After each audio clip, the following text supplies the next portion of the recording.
tujuan pidana itu adalah untuk mengasih efek jerah dan mempertanggungjawabkan apa yang dibuat.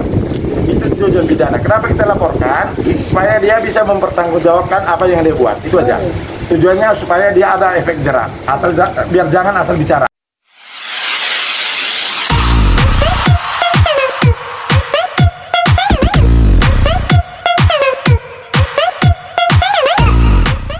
Tiga bawain dulu ya.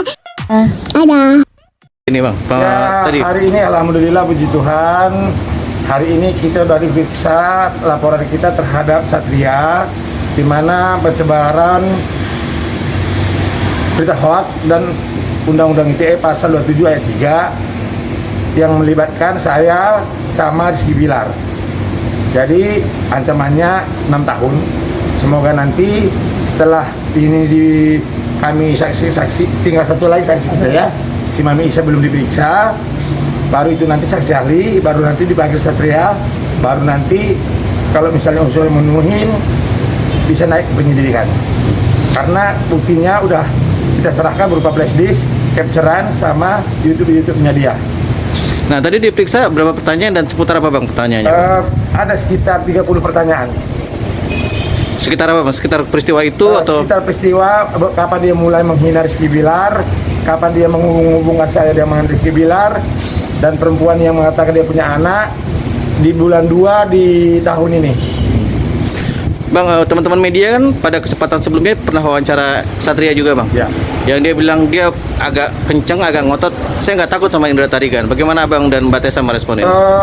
Wajar dia nggak takut sama saya, karena kalau misalnya dia takut sama saya, pasti saya injak. Ya Bapak, saya telepon nanti ininya yang melihara dia. Ya. Jadi pelihara ya? Di Singapura. Oh. Saya telepon nanti, jangan keluarin dana buat dia. Ini nanti pasti dia ngejar. Begitu kita dipanggil, dia akan ngejar tuh teman saya ke Singapura. Kan selama ini tuh yang Amerika itu yang didanain dia. Ya. Oh. Nah, Maaf ya, saya keceplosan. termasuk juga pertanyaannya dia bang, kenapa sampai dilaporkan? Kenapa sampai laporan polisi segala gitu bang maksudnya? Karena udah terlalu banyak berita berkeliaran di luar sana menggiring opini seolah-olah Rizky Bilar itu orang yang nggak benar, orang yang disimpan sama orang yang nggak benar, dan mempunyai hubungan sama orang yang nggak benar, dan mempunyai anak. Ternyata Rizky Bilar itu kan nggak seperti itu. Saya kenal Rizky Bilar itu 2014 dan dia datang ke saya 2016 konsultasi karena waktu itu ada masalah. Jadi saya yang menyelesaikan, dan kejadian itu pun cuma 3 menit. Rizky Bilar nggak ikut karena saya suruh nunggu sama sahabat ini. Saya yang datang. Tiba-tiba si Satria ini mengarang cerita bahwa ada pertengkaran, pelemparan kursi, ada yang pingsan. Dan katanya kejadian jam 6 sore, padahal kejadian itu di jam 10 malam. Nah, Dan itu nggak ada keributan. Iya. Apa yang dia ngomong bohong, karena kami pas di kafe sebelah. Tidak ada keributan yang dia bilang lempar kursi segala macam, nggak ada. Ini panggilannya dan langsung saja di BAP tadi. Kami sudah BAP. Siap-siap aja kamu ya. ya Mbak Tessa dan Bang Indra, sebenarnya apa goalsnya dari Bang Indra dan Mbak Tessa untuk melaporkan dan mengejar Satria Mulia sampai benar-benar masalah ini selesai? Oke, tujuan pidana itu adalah untuk mengasih efek jerah dan mempertanggungjawabkan apa yang dibuat. Itu tujuan pidana. Kenapa kita laporkan? Supaya dia bisa mempertanggungjawabkan apa yang dia buat. Itu aja. Tujuannya supaya dia ada efek jerah. Biar jangan asal bicara. Nah, kasihan juga kan. Ya. Dia Rizky begitu dia Bilar lakukan. sekarang udah hidupnya enak. Betul. Ya, udah ibaratnya aku sebagai abangnya senang melihat dia udah bahagia. Jangan diotak-atik lagi deh. Gitu loh. Nah ini juga jadi pertanyaan netizen bang.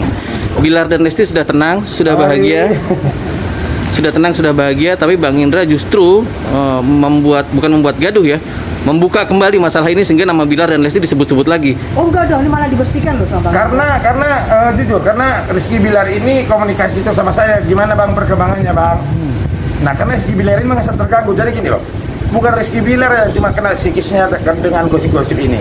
Keluarganya Rizky Bilar, keluarganya Lesti, sahabat-sahabatnya dia, termasuk saya abangnya, termasuk ini sahabatnya juga, netizen Indonesia yang ngefans, Leslar, fansnya semua kan sakit hati dengan ucapannya dia.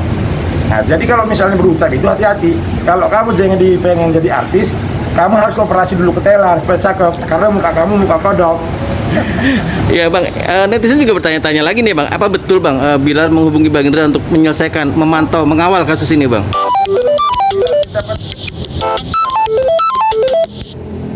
Ayo sebelum Rizky Bilar dipanggil ke polisi, tersangka, Rizky Bilar setengah 2 pagi telepon saya untuk mengurusin si Satria, dan ada wanita itu yang rambut merah yang mengatakan Rizky Bilar punya anak dan paranormal itu.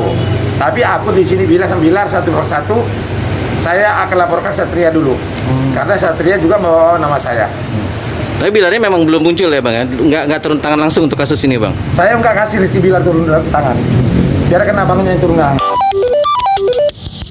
Oke, Mbak Tessa gimana ngelihat kelakuan Satria yang bukannya merunduk, tapi malah seolah-olah mengangkat dagu menantang semua ini, gimana Mbak Tessa? Ya nggak apa-apa, karena dia belum ini aja, belum kena.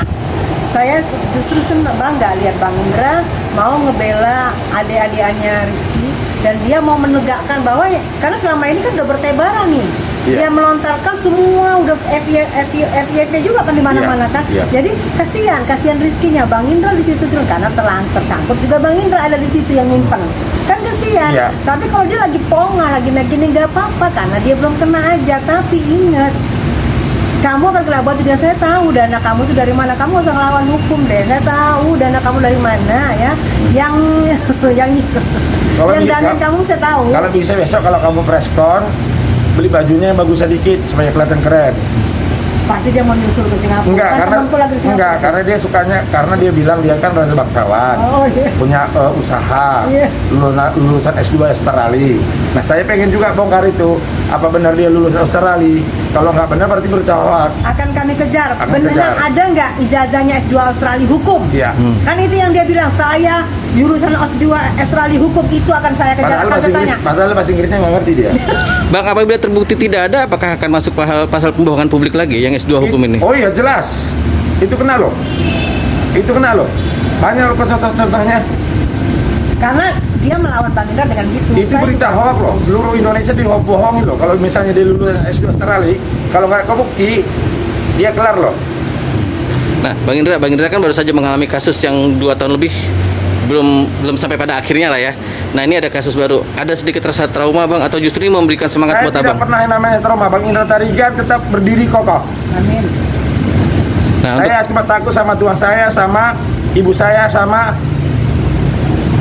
nenek gayung. terakhir Yang Mbak Tessa. mungkin lah trauma. Iya. Dia di Medan meninggalkan kota Medan, kota kelahirannya di sini, jadi harus sukses. Tambah lagi Bang Indra itu dia udah dari zaman dahulu kala lah, kita tahu lah Iya. dia bergaul dengan siapa aja, dia nggak pernah ada takutnya. Karena Saya dia- curiga dia nggak punya udeng-udeng. Enggak. Dia takutnya sama siapa? Gini. Kalau saya takut, saya berani bertanggung jawab. Tapi ketika lawan saya mengelak, saya kejar. Sampai liang kubur saya kejar. Nah, apakah kasus yang lagi hangat ini dengan Satria Mulia termasuk Abang melihat bahwa dia mengelak terus, menghindar terus, atau justru menantang Abang? Dia menantang saya dan dia bilang dia nggak takut. Berarti akan dikejar terus sampai habis? Sampai liang kubur. Oke. Mbak Tessa sama Bang Indra, terakhir ada pesan nggak buat Satria Mulia? Karena ini kan sudah masuk proses pemeriksaan ya, sudah proses Ya. BAP, bukan main-main lagi. Ya. Apa, ada pesan buat? Pesan saya Pak Satria, kalau kamu dipanggil tolong kooperatif. Kalau kamu tidak datang 2 kali panggilan, mungkin nanti kamu bisa dijemput paksa dan di kerangkeng. Nanti kamu tidur di ubin. Garu-garu. Iya. Pesan saya buat Satria, semoga siapkan jantung kamu, siapkan periksa semua kolesterol kamu aman enggak ya, itu aja karena ini sudah BAP, sudah tidak main-main lagi sayang. Siap. Thank you, Bang Indra, Mbak Tessa. Ya.